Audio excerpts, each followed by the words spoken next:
जलजीवन योजनेच्या कामांमध्ये अनियमितता, खीरवेरे परिसरातील ग्रामस्थांचा संताप, चौकशीची मागणी। अकोले तालुक्यात सुरू असलेल्या जलजीवन योजनेतील अनियमित कामांमुळे संतप्त झालेल्या खीरवेरे परिसरातील नागरिकांनी शासनाकडे योजनेची उच्चस्तरीय समिती स्थापन करून चौकशी करण्याची मागणी केली आहे। या संदर्भात समाजसेवक अनंत महादू घाणे, सरपंच ढवळा भांगरे, दिनेश शहा, काळू जाधव, देवराम भांगरे, पंढरी पेढेकर, सुनील पवार आणि इतर गावातील पदाधिकारी व ग्रामस्थांनी प्रशासनाला निवेदन देत योजनेतील कामांची सखोल चौकशी करण्याची विनंती केली आहे। खीरवेरे येथे दिनांक 22 मार्च रोजी झालेल्या बैठकीत शेकडो ग्रामस्थांनी उपस्थित राहून आपली नाराजी व्यक्त करत तक्रारी केल्या। यावेळी बीडीओ माननीय माने सर व पवार रावसाहेब यांच्याशी अनंत घाणे संपर्क साधून जनतेच्या समस्या सोडवण्याची व चौकशीची मागणी केली आहे। बैठकीत हर घर जल या केंद्र आणि राज्य शासनाच्या महत्त्वाकांक्षी योजनेअंतर्गत सुरू असलेल्या कामांमध्ये गंभीर त्रुटी व हलगर्जीपणा असल्याचा आरोप करण्यात आलाय। ग्रामस्थांच्या म्हणण्यानुसार अनेक ठिकाणी जलसाठ्याच्या टाक्या निकृष्ट दर्जाचे, पाईपलाईन योग्य खोलीत न काढणे, निकृष्ट दर्जाचे साहित्य वापरणे, कामात पाण्याचा कमी वापर अशा अनेक समस्यांमुळे योजना अपयशी ठरत। शासनाच्या आकडेवारीनुसार काम 80% पूर्ण असल्याचं सांगितले जाते, असले तरी प्रत्यक्षात ते खोटे असल्याचा नागरिकांचा आरोप आहे। या योजनांवर कोट्यवधी रुपये खर्च झाले असून तो तालुक्यात एकही गाव असे नाही जेथे नागरिकांना शाश्वत व स्वच्छ पाणी पुरवठा सुरू झालाय। त्यामुळे ही योजना केवळ ठेकेदार व अधिकाऱ्यांच्या खिशात पैसे भरण्यासाठी राबवली जात असल्याचा सवाल नागरिक उपस्थित करीत आहे। जर शासनाने वेळेवर योजनेची चौकशी करून दोषींवर कारवाई केली नाही तर पुढील काळात मोठं आंदोलन छेडण्याचा इशारा ग्रामस्थांनी दिलाय। यासोबतच खीरवेरे व परिसरातील गावांमध्ये निर्माण झालेल्या पिण्याच्या पाण्याच्या टंचाईवर तातडीने उपाययोजना करून टँकरद्वारे पाणी पुरवठा करावा अशी जोरदार मागणी करण्यात आली आहे। नमस्कार, मी समाजसेवक अनंत महादू घाणे। आज जलजीवन जे विस्तारीकरण चालू आहे त्या जलजीवन विस्तारीकरणामध्ये काही प्रादेशिक आणि काही झडपी या दोन्ही माध्यमांकडून जलजीवनचे कामं चालू आहे। मी आज या ठिकाणी इकडच्या सरपंच माननीय डगे साहेब असतील, माननीय भांगरे साहेब असतील, माननीय शाह साहेब असतील, माझ्याबरोबर असलेले सर्व हे सहकारी असतील आणि माजी सरपंच मेंगळ साहेब असतील, तर यांच्यासह जेव्हा मला 2-4 दिवसापासून जलजीवनच्या कामांची अवस्था बघा तुम्ही साहेब येऊन, तर मी जिल्हा परिषदेच्या पंचायत समितीमधून पवार साहेबांना आणि बीडीओ साहेब माने यांना मी विनंती केल्यानंतर माझ्याकडे एक अहवाल प्राप्त झाला। त्या अहवालामध्ये जलजीवन मिशनची योजनेची सर्व सविस्तर माहिती माझ्याकडे पोहोच केली आणि मी प्रत्यक्ष त्या माहितीच्या आधारे आज खीरवेरामध्ये बघितलं असता तर याच्यामध्ये जे कामाचा उल्लेख केलाय खीरवेरा, तर हा पूर्ण चुकीचा माझ्याकडे अहवाल सादर केलेला आहे असं एक ग्रामस्थांचं म्हणणं आहे। शाह साहेबांचं असतील, डगे साहेबांचं असतील, मेंगळ साहेबांचं असतील, या सर्वांचं म्हणणं का हे जो अहवाल आहे कामाची स्थितीचा हा पूर्ण चुकीचा दिलेला आहे। याच्यात पूर्ण वितरण व्यवस्था, पाण्याचे काम, आपल्या टाकीचं काम पूर्ण म्हटलंय ते कुठेही झालेलं नाहीये आणि जे पंपिंग मशिनरीचे काम आहे तर ते पूर्ण करण्यासाठी किंवा ते स्वच्छ करून आणि परत दुरुस्त करण्यासाठी त्यांनी वेळ पण दिला नाही आणि जी सायपन गाडले गेलेली आहे तर ते जे आपले काही ठिकाणी PVC पाईप गाडले गेलेले आहेत तर यांचं सर्वांचं असं गावकऱ्यांचं आणि इथल्या विभागातील सर्व ग्रामस्थांचं असं म्हणणं आहे तर ते वरच्यावर गाडल्या गेले आहेत, PVC पाईप कुठेतरी दाबल्या गेलेले आहेत आणि जे आपले डोंगर IS यांनी जो पाहिजे त्या पद्धतीचा कॅटेगरीचा तो न वापरता कुठेतरी डुप्लिकेट वापरले असं हे सर्व ग्रामस्थांचं म्हणणं आहे। तर यासाठी मी माननीय पवार साहेब यांच्याशी फोनवर संपर्क करून त्यांना ही सविस्तर माहिती दिली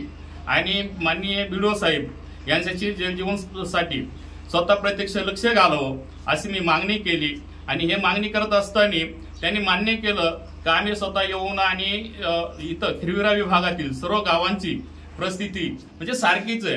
जवळजवळ हे कामं 3 वर्षापासून चाललेत। किती वर्षापासून? 3 वर्षापासून कामं चालू आहेत। जर 3 वर्षापासून यांची कामाची स्थिती असेल, कोकणवाडी असेल, खीरवेरा असेल, एकदरा असेल, बेतेगा असेल, पिंपळदरवाडी असेल, तर ह्या ठिकाणी म्हणजे पाडोशी असेल, एकदा आपली खाली सांगवी असेल, हे सर्व त्याच परिस्थितीमध्ये असतात। म्हणजे पूर्ण काम कुठेही झालेलं नाही। पूर्ण 40% ते 60% कामं झालेली आहेत, फक्त दाखवता नाही त्यांनी 80 ते पूर्ण दाखवलेली आहेत। आणि ह्या जे कोणी मॅप तयार केला, कोणी जे साळुंके असतील, गौल असतील त्या काळामध्ये, तर यांचा सर्वांचा म्हणजे सर्वच ठिकाणचा जो मॅप तयार केला हा चुकीचा केलाय असं उल्लेख इथे सर्व ग्रामस्थ करतायत, साहेब करतायत. तर याची पूर्ण चौकशी स्थापन होऊन जिल्हा परिषद स्तरावरून, महाराष्ट्र शासन स्तरावरून अकोले तालुक्यातील जलजीवनची पूर्ण चौकशी महाराष्ट्र शासनाने करावी. त्याच्यात एक समिती नेमावी. समितीचा अहवाल पूर्ण तालुक्याला परत प्राप्त होईल अशा पद्धतीने चौकशी करून जे दोषी अधिकारी असतील, ठेकेदार असतील, त्यांच्यावर कारवाई झाली पाहिजे. ते लोक निलंबित झाले पाहिजे. आणि जोपर्यंत शासन, प्रशासन ठेकेदारांना जर पाठीशी घालत असतील आणि त्यांना जर काम करायची इच्छा नसेल तर त्यांना त्यांचे अहवाल सादर केले पाहिजे. त्यांच्याकडून दंडात्मक वसुली केली पाहिजे. हे सर्व वसुली करत असताना जर प्रशासनाचे अधिकारी जर त्याच्यात जर कमी पडत असतील तर माननीय सीओ साहेब, मुख्य कार्यकारी अधिकारी साहेब, माननीय बीडीओ साहेब यांनी त्याच्यावर लक्ष देऊन जर याच्यावर सुधारणा झाली नाही तर हे सर्व हिरविरा पट्ट्यातील सर्व गावं जेवढे आहेत तेवढे साहेबांनी सांगितल्याप्रमाणे हे पूर्ण आंदोलन छेडण्याच्या मनस्थितीमध्ये आहेत. आणि त्याच्यामध्ये जे आज एकदरा, पिंपळदरवाडी, खिरविरा यांना आज वाडे वस्त्यांना पिण्याची पाण्याची आज टंचाई आहे. यांचा प्रस्ताव सादर झाला पण नाही आणि केला पण नाही. यासाठी बीडीओ माने साहेबांनी हे प्रस्ताव अर्जंट सादर करून यांना 2 दिवसामध्ये टँकर उपलब्ध नाही करून दिले तर खिरवेरीची जनता पंचायत समितीवासी येऊन तिथं आंदोलन करतील. हे मी सर्व आपल्या ग्रामस्थांच्या वतीने, माझ्या सर्व सहकाऱ्यांच्या वतीने मी सांगतो. थांबतो. धन्यवाद. आज या ठिकाणी जलजीवन संदर्भामध्ये माननीय डॉक्टर घाणे आपल्या टीम सहित सर्व गावांचा दौरा करून या ठिकाणी पोहोचले. खरं तर जलजीवन ही योजना माननीय देशाचे पंतप्रधान मोदी साहेबांनी आणली आणि शेवटच्या घटकापर्यंत पाणी नेणे, प्रत्येक वस्तीला त्या पाण्याचा लाभ देणे, प्रत्येक घरापर्यंत ते पाणी नेणे हा त्या योजनेचा उद्देश होता.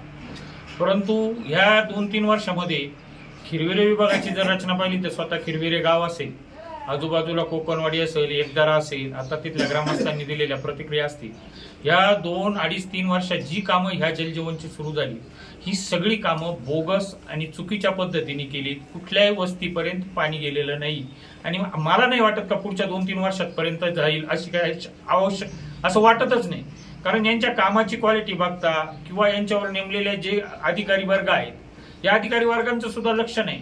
या पाठीमागं आज जर जिल्हा परिषदच्या जेवढ्या योजना चालू आहेत, जिल्हा परिषदेमध्ये साळुंके का साळवे काहीतरी नावाचे अधिकारी होते, त्यांनी या योजनेचं जे ड्रॉइंग केलं किंवा या योजनेचं जे पाहणी करून अहवाल तयार केला, मुळात तेच चुकीचा सगळा केला. का ग्रॅव्हिटीने एखाद्या ठिकाणी पाणी येत असेल आणि ते पाणी ग्रॅव्हिटीने जाणार असेल, त्या ठिकाणी ग्रॅव्हिटीने पाणी न नेता ते पाणी खाली उतरवून दिलं आणि परत चढवायचा प्रयत्न केला, अशा पद्धतीचं ड्रॉइंग केलं.